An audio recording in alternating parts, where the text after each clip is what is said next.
Hello and welcome back to Compiler Programming. Today I want to work on the implementation of a static assert. And if you're not familiar, what that does is at compile time, it checks some condition that you provide that is also computable at compile time. And then if the condition fails, it fails the whole build or the whole compilation and provides you with the following message. And so let me actually show you that. Like if I reverse this condition and I build, then as you can see here, I got from the compiler the message that value too large to pack into a pointer, which is exactly what we expect. Right, and the idea is that in C, static assert is something that had to be added both to the language standard and it has to be implemented in each of the compilers, but one of the goals I have for a mass language is to be able to implement these kinds of features on the user side. And to be frank, this is actually the second attempt of me making a video on this topic. The first one failed spectacular because of the bunch of small problems with the compiler here and there that were kind of hard to track. But I think now we are actually ready to do this. So let's go into the modules test section, and as you can see, one of the modules that is available is the compiler itself, which allows us to get some values that are also used on the C side.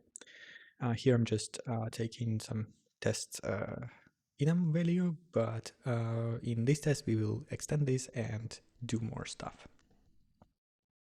So yeah, and the way that works is instead of doing the C headers directly, I'm sort of doing them in this custom metaprogram that generates both the C headers, which are looking just like you would expect. So this is generated from this file. But also, if we look at the bottom of the file, there is these special extra definitions that are about exposing these values to the language itself. And we're going to be making use of that. So let's copy this test out and start working on it. Should support, I think I will actually split this task in two parts. And the first one, we will just create a straight up error function, or I think fail may be a better name for that, where you just call that function at compile time and it fails the execution. Now, in C, it was quite annoying to deal with early termination of the compilation. So the way that it actually works is that we have execution contexts. Remember, where is it done? It's actually generated here. Yeah. So we have this struct, and whenever we set a mass result to be an error, we consider that a terminating condition for the compilation, and in every function we sort of check whether the result is now error, and if it is, we just propagate that upwards. So you can see it, let me, yeah, you would see checks like this in almost all the functions, sometimes in a bunch of places. It kind of checks that, okay, if you call this function and we're already in error state, just don't bother and roll it back. So essentially what that means is that if we can get our hands on this result field, we should be able to set it to the error state, and that should fail the compilation. So let's try to do just that. Okay, so this one should be function, and we don't actually care about the result. This will be never fail, and we will do Actually, I think I want to put the fail into the prelude right away because this is a useful function. So let's go here at the bottom and we're gonna do function fail, and it needs to get the context, which is execution context. And well, let's start with just that, I guess. Or maybe let's just go right away. And we also want a message, right? We want to say why we failed. And now it should be pretty straightforward. So I will actually yank this import of the compiler stuff from here and put it right over here. So one thing that you notice is that we can import modules anywhere in the program. And in fact, it is preferable to import them inside the functions because function body evaluation is lazy. And that means that if you sort of if you import a module and it itself only imports stuff inside of the function bodies, if you never use that functions, those other modules are not going to be imported. And this is sort of, I think in compiled languages, the only one I've seen that idea being implemented is D, and even there they did do it for a long time, but then when they started to do it, they saw a really big performance improvement in compilation because, yeah, as I said, like you just don't import stuff that you don't need to, and which is really good. Anyhow, so now we need to get our hands on the result, and this is a context result. So result is actually a pointer. So this is why we can change this field, and it should be propagated to the rest of the program. And we just say result tag is mass result tag and error. I think something like this. I probably should do something about naming, so it's a bit redundant. Obviously in C we don't have namespaces. That means that I have to prefix everything, and it would be, I think it would be nice if it wasn't there in the mass version, but that's okay. And we're gonna ignore the message for now. Let's just make this work. And I think to have a more TDD approach, let's comment this out. And we are gonna instead go to our test, and we will say checker, and in here, so when I do this @ sign, which means that whatever comes into parents after it is going to be evaluated at compile time. Okay, and we are gonna do our fail. Once we do fail, we actually need to provide it the context, and there is another sort of compile time thingy which allows us to get at the context. I'm not 100% happy with this setup, as I was fixing some things recently. I noticed some problems with this particular approach, but I'm still thinking of maybe a better way to provide context to these compile time functions. But for now, that is what it is. And obviously, we need to provide a string, and we say oops, and we fail.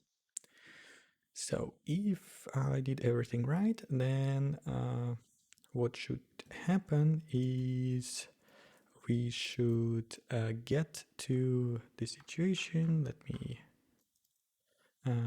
copy this from here. So for now, I will just check that the error is there. And later on, we will also check that the message is actually the right one. So for now, that is what we're gonna run. Let's see if that works, or rather doesn't. And that is kind of interesting. So it looks like the test failed, but it didn't fail for the reason I thought it would. Let me just focus this test so it may be slightly easier to see for me what's going on. Right. Okay. So it actually did fail, but it failed because of undefined variable execution context. And despite the fact that it is defined in our metaprogram, we still need to explicitly expose it to the user code. And here, well, that is an old error that's for some reason my editor didn't clear, whatever. That's fine. Let's just move on. All right. Okay. We have things like string, right? Yeah. So here is where we sort of pass the definitions of the types, to generate the definitions of the types from the C side to the language side. And all we need to do here is just say execution context is type execution context value. That is that. Let's try again.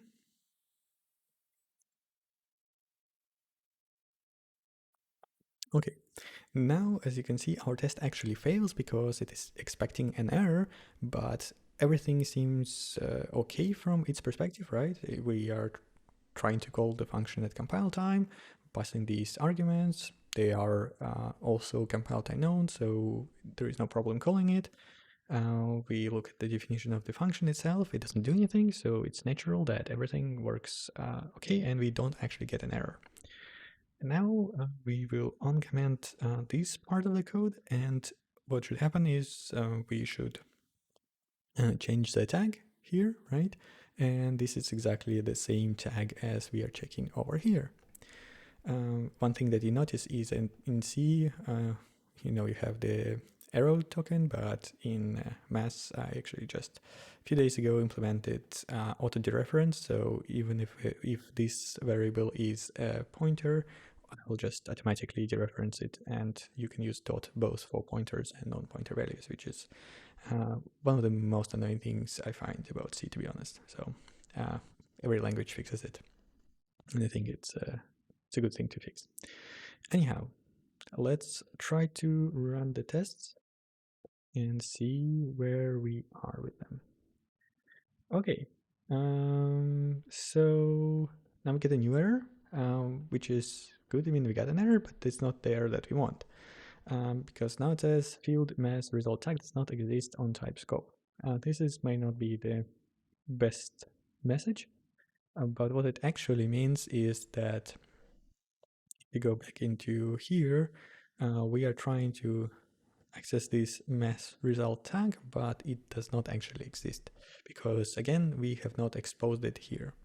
Now, I don't have a full good story for enums yet, so I had to implement a special way to handle them. And essentially the way they work right now is that they are defined, at least C enums are defined just as a scope with a bunch of constants in it. And in here I can just import another one.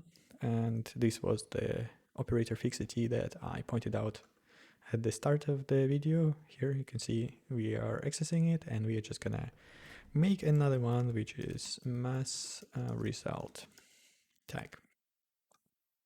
Okay, and we need to have mass result tag and in a bunch more places. Right, so that's that build. In the builds, let's try to run our test again, and hopefully it will be correct. I think that is actually correct version. So we got an error, but we have sort of two problems with this. Problem number one is the error itself is incorrect. And even though I said that we can sort of manipulate the errors from user side, it is true, but we would want to have a special error type for the users to fill in. And this is sort of the function that converts errors to strings. But here you can see that it's unimplemented, and if we go into generated code, this is just happens to be the first option in a union. So this is sort of why we end up with this one. So let's actually change that as well. We will add a new error, which will be user, or maybe custom is a better name.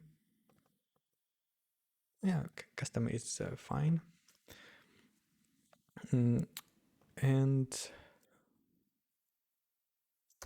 no, user defined. This is what's going to be named. User defined. I like that name. Now we need to be able to actually set this error, and this would be in two parts. We have to go here, and we also need to change sort of add another tag. Maybe at some point I will also auto-generate these things, but the thing is, I'm not sure I want to expose all the types out of the compiler to the metaprogramming. We'll see how that goes. For now, I'm just gonna add them here, and we will go from there. Right now, the compiler complains that we don't handle it here, so let's do that. And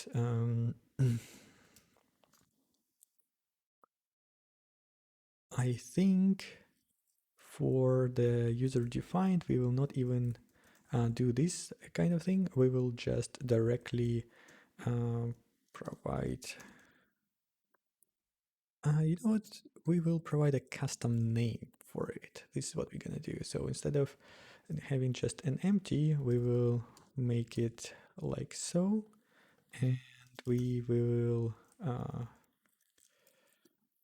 allow you to do that.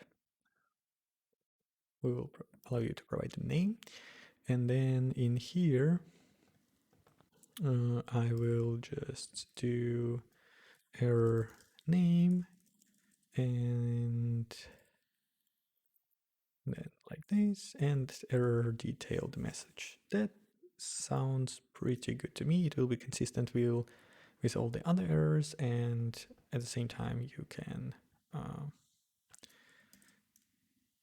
can do it this way. Okay. So another type that we need to provide from this is actually this one. So this struct that is part of the tagged union, and that would mean we need to go here again. Maybe I'll do a did you provide a better way to expose tagged unions, maybe. But for now, this will be mass error user defined, and the same thing here, type mass error user defined. Okay, name is not a member of mass error. That is very true, compiler. Thank you for catching me. It is part of this thing. Okay, so now we should be ready to set some strings. We say result error user defined name is fail, I guess. Maybe like this. So it's very obvious to the user that it was like a programmatic failure. And let's try to run that and see what that will do for us. Field user defined does not exist on type mass result error. And that is because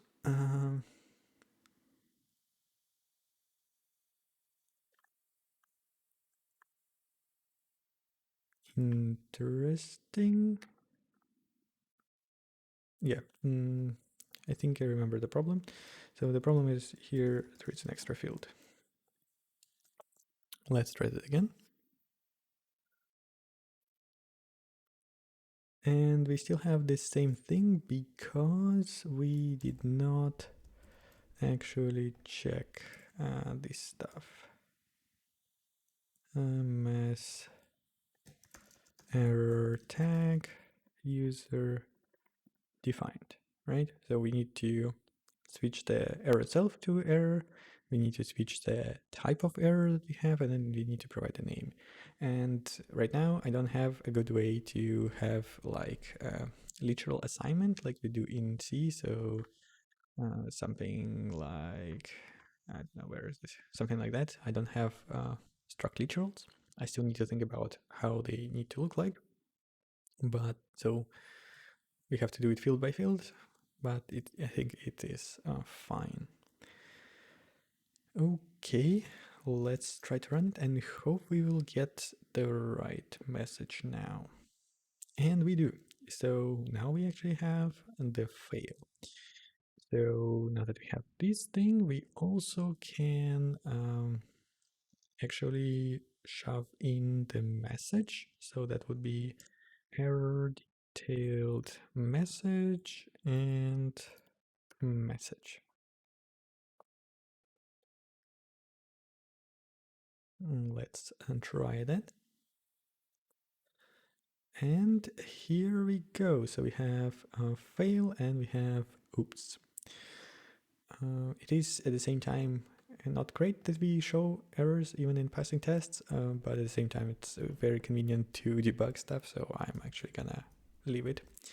Now we can improve our test to provide the user defined.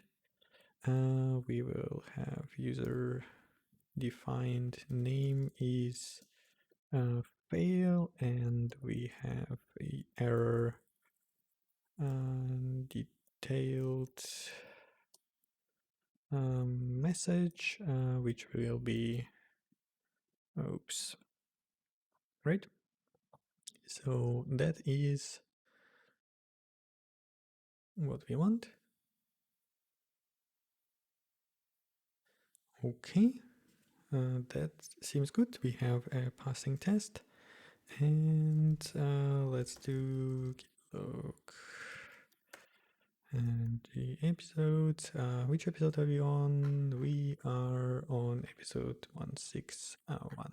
Okay, so let's commit that version.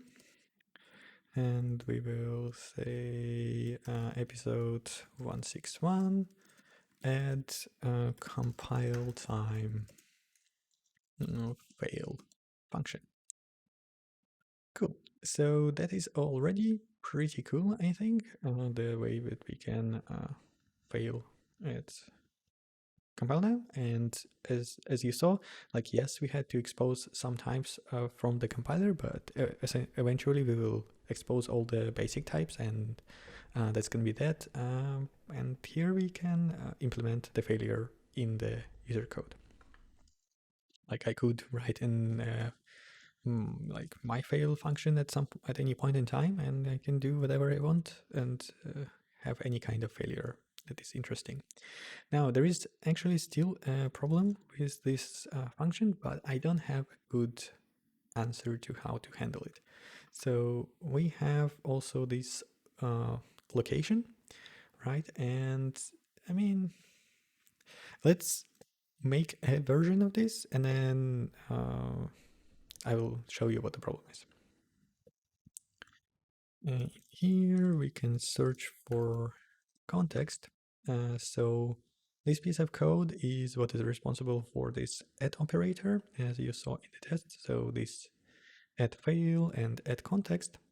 And we can also provide another one, which will be add uh, source range. Or maybe allocation is a better name. So the way that is going to work is, so yeah, this is exactly the issue that you'll see. We need to provide somehow the location of the failure to the user, right?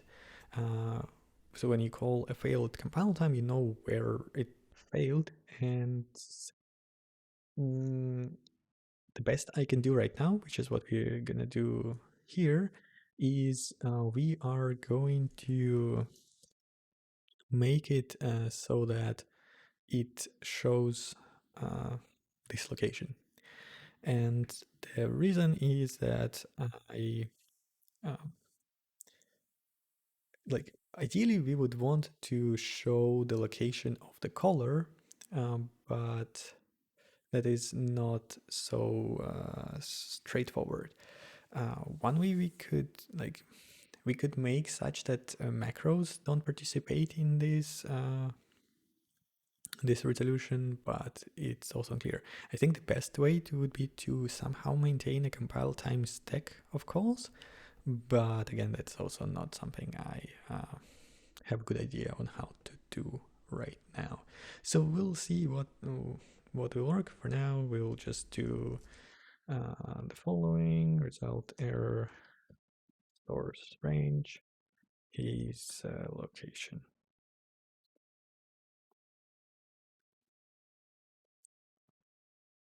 Maybe I should call it source range, since this is what is it called inside the compiler. And storage static, so we actually need to allocate it on the heap. So all the compile time values, they are expected to be allocated on the heap because they need to survive for the whole duration of the compilation. Okay, so we say source range, and we will get it from the here. Okay, okay, and okay.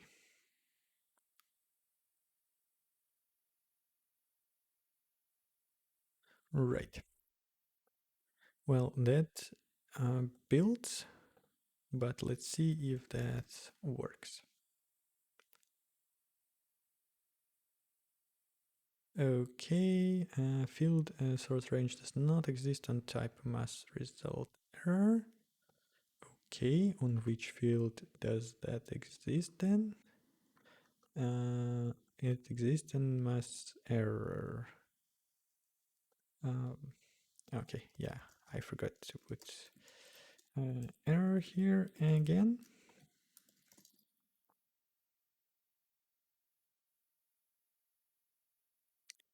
And here we go. We actually now have a location. It said this is wrong location because it shows the fail itself, but I will just need to think about what would be the right way to handle that.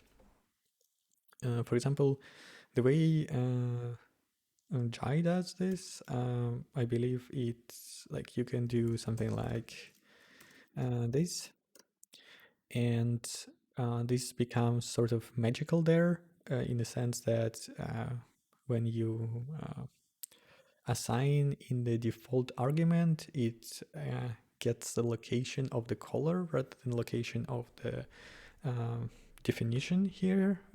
But I don't like that it's a bit magical. It's also a bit restrictive in what you can do. So I would prefer to have the full stack, but as I said, I'm not yet sure how to do this correctly. Anyhow, let's commit this one as well. In fact, I will actually amend the previous commit, and we are ready for the final push. So for the final thing that I want to do is getting back to the beginning of the video, I want to do static assert. And static assert is just a combination of this fail call with some compile time condition. So let's do that. We will copy this test and go from there. So how would that look like? Well, in here, ideally, I just want to do static assert. I don't want to pass any context, so this is a more high-level function. And I will say that, well, we'll say false. So the static assert fails, and we will have the name here static assert failed, and message is oops. So that sounds good. We can do test-driven development if we really want to and see what errors arise. So we are interested in this test, right? And this test says that we did not get the error that we expect, which is slightly interesting because I would actually expect us to have an error saying that we have no idea what static assert is. That is interesting, but I don't want to dig into that because it has sort of nothing to do with what we are working on. Let's focus on the static assert version. Now, unlike the fail, we don't want to make it a function because we want to we want to hide the fact that it's a compile time execution, and for that macro is a better choice. So we'll have macro static assert, and then we would have condition bool, and we have a message, right? So that is what we want.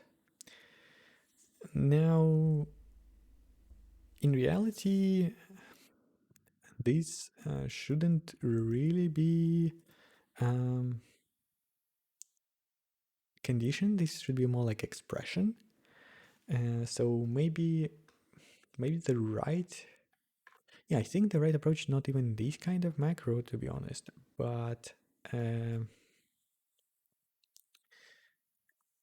like more syntax macro. But syntax macros right now, we can't easily get arguments out of them, so this needs to be thought about, but this should work because of the lazy evaluation that I have going on. Let's see how that will turn out. Anyhow, the idea here is that we also gonna do something at compile time, so we have this add. Unlike the previous test, which used like round braces, and this will use curly, and the distinction is exactly what you would think it is. So round braces is expressions and curly braces is blocks.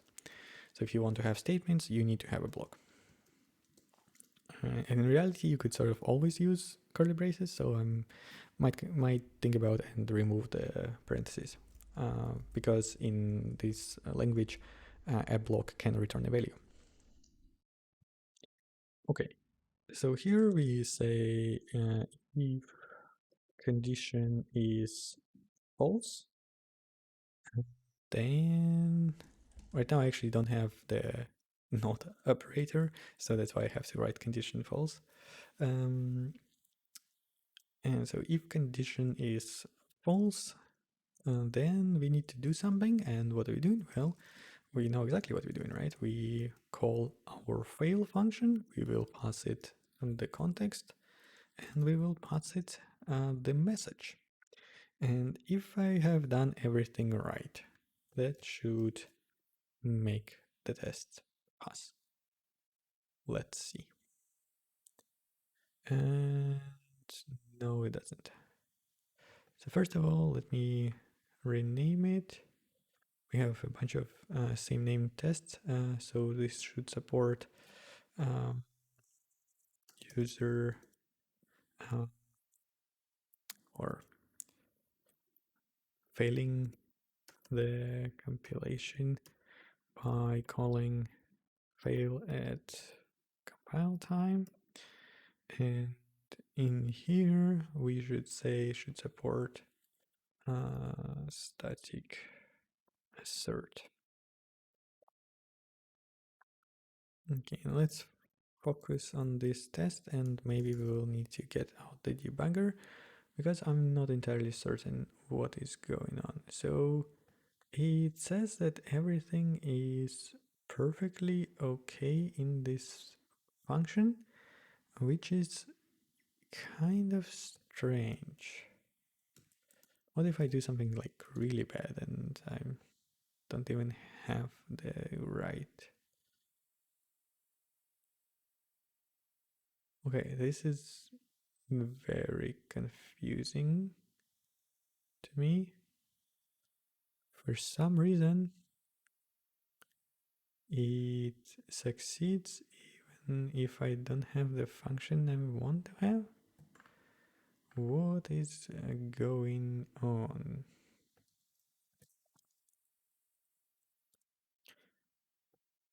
So let me just copy the previous test and see that everything is fine there. Maybe I misbalanced braces or something.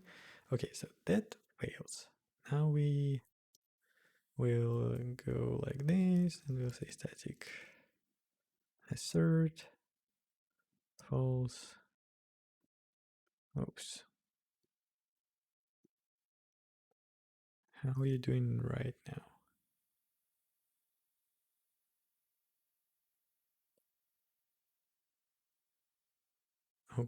Okay. So it still succeeds. Right. So actually, we need to add more things in here because we need to be able to pass in the user defined name. So you can say name.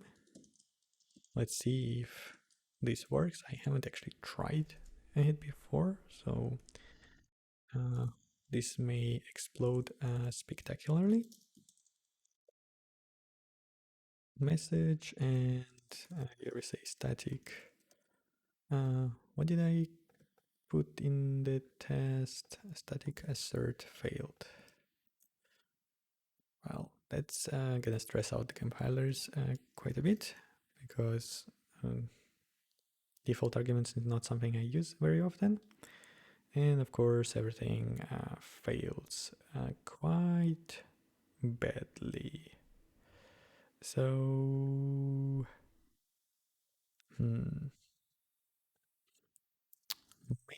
maybe let's not make it an optional argument and just ask all the tests to provide it explicitly.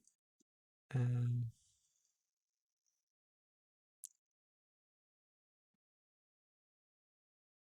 will look into optional arguments separately.